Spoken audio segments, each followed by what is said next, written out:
It's a dirty deal, really dirty deal. Think you're doing a guy a favor, and next thing you know, you're getting it in the back. Hi, I'm Carl Heins, and this is my wife, Donna Heins. Okay, that wasn't very good, okay? Yeah, no, that's all right. Hi, I'm Carl Heins. This is my wife, Donna.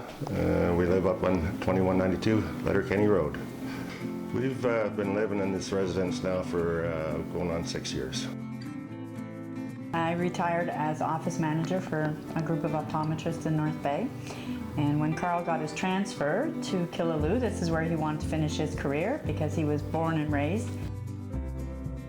It's a beautiful area. It was close to the hunt camp and the lake was nearby. This is where I wanted to be. I've been coming here since, I guess 2000, to the hunt camp, which we have to come down Letterkenny Road to get to the hunt camp. So when we decided to get married, of course we had to look for a house. So we had come down to the camp, and as we're driving by, I see a for sale sign on this little gray house on the hill with all the maples around it. So I decided right then and there, this is where I want to live. So this is where we are. Mm-hmm. Carl put an offer in on the house, and we bought the house, we renovated the house, and as he said, we've been here for 6 years now.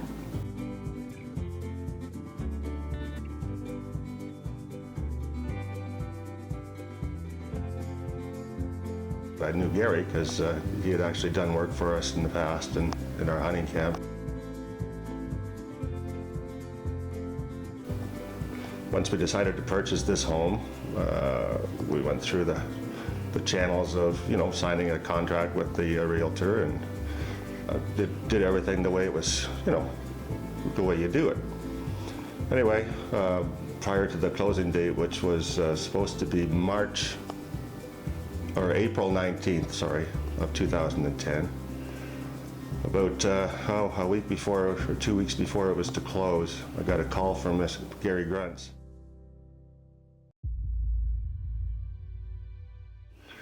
Saying that, Carl, if you wouldn't mind, he says that I've got a lot of stuff that has to be moved out of that house, and I really don't have enough time to get it out. Would you give me an extension on the closing date?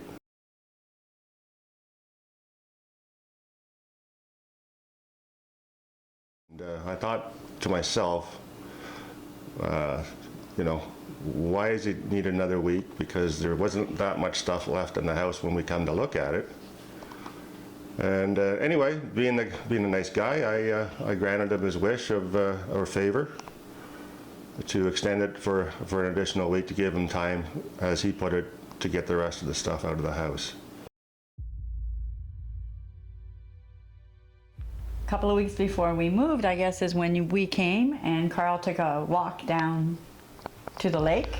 Well, when I went down to see what kind of a shoreline we were really dealing with and stuff like that, that's when we discovered this thing posted to a spruce tree out of sight. We would have to have been walking on the lake to actually see this thing. Nobody could see it from the road or from my property. Anyway, I noticed what was going on and instantly realized that we got screwed.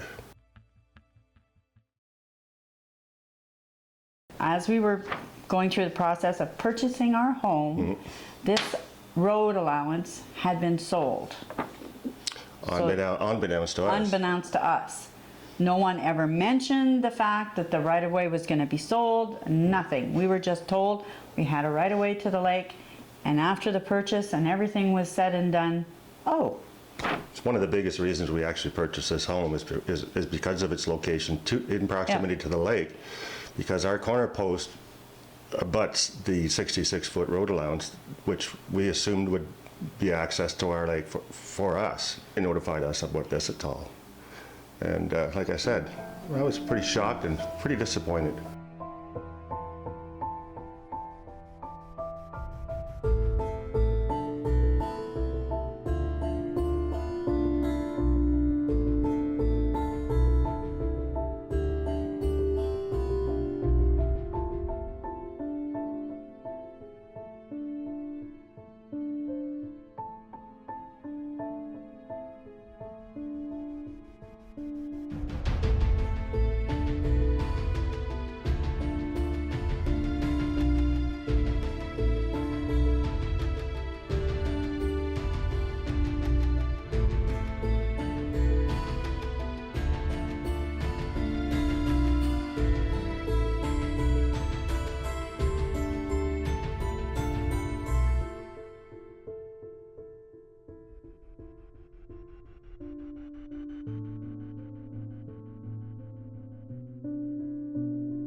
When I come back up from the lake with this in my hand, I approached Mr. Gruntz, and I asked him about it, and he said, "Oh, well, that's all closed. That's done."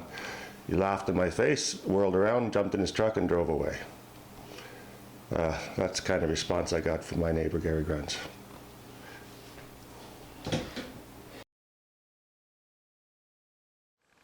I was in disbelief that this had happened. Totally in disbelief, but I knew it had happened. I knew I got shafted. I couldn't believe that he would have done that to me. He's done work for me in the past, put a hole upstairs on my camp, paid him cash money, never had an issue. Like I said, I thought we were friends. Out of the deal, or I would have at the very least, put a new offer price in.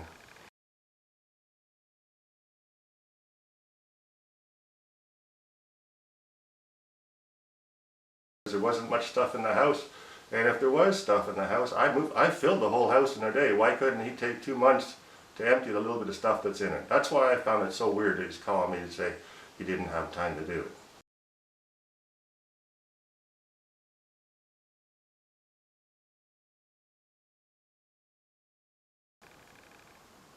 I'm not made of money, and there's not a lot of us up in this area that are. We just bought the house, paid for it cash. That was our nest egg. That was our, a way to try to get ahead for retirement. You just spend that kind of money on a home. Do you really want to go into a $50,000 or $60,000 lawsuit?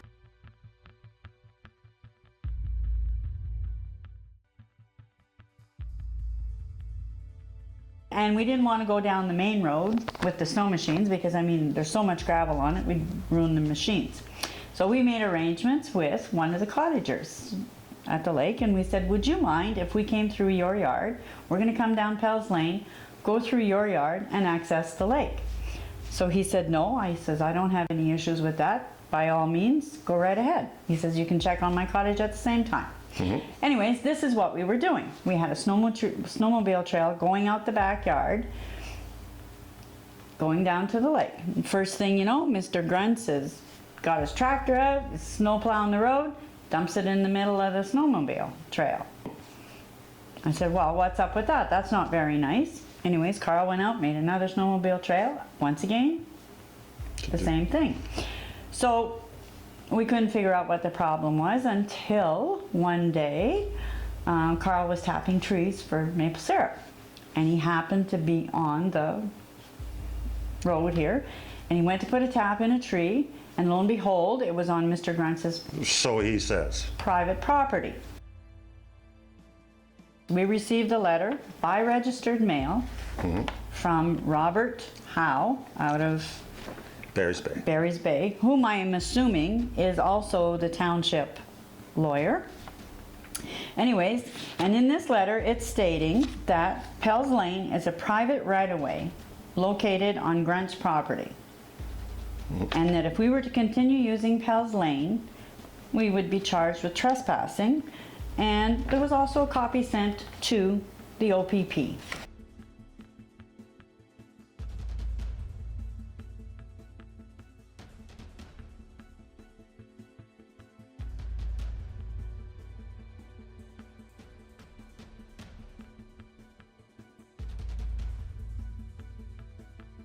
This is supposed to be a private right-of-way that no one else is, I'm told here, you are hereby directed not to use Pell's Lane except in accordance with a specific invitation on a specific occasion from one of the owners of the properties along Charlotte who are entitled to use it. I was outside working in the yard, happened to look out, and here's township trucks coming down Pell's Lane. They put 3 loads, I think it was 3 to 4 loads of A gravel on Pell's Lane. Interesting. So I thought about doing something about it at the time, and then I said, you know what, just let it go, just let it go. And then this year, lo and behold, here comes the grader grading Pell's Lane. So you know what? Enough is enough. To use township money, that's my tax dollars going on that road. And that's wrong. That is wrong.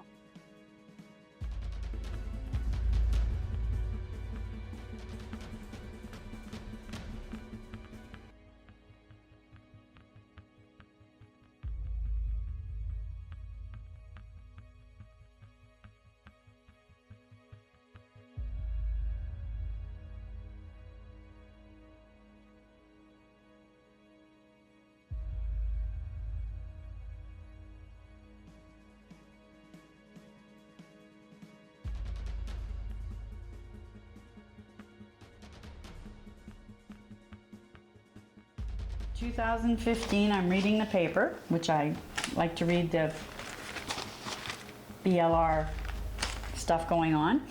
And there's another lake in our area that's having the same issues that we had over right-of-ways and stuff like this.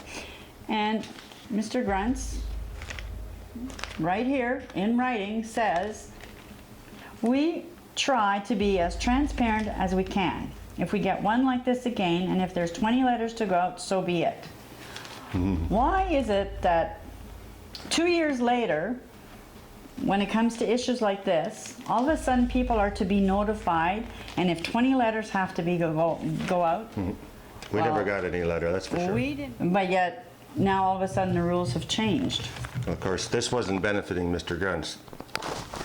Our situation definitely benefited Mr. Gruntz.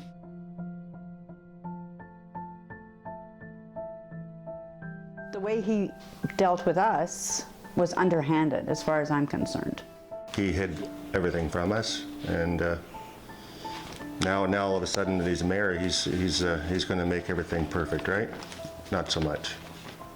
Well, like I said, you know, I saw this in the paper and I read his statement, and how can you believe something like that? I can't trust him, not after what he did to us anyways, the experience we had with him. There's no transparency there whatsoever.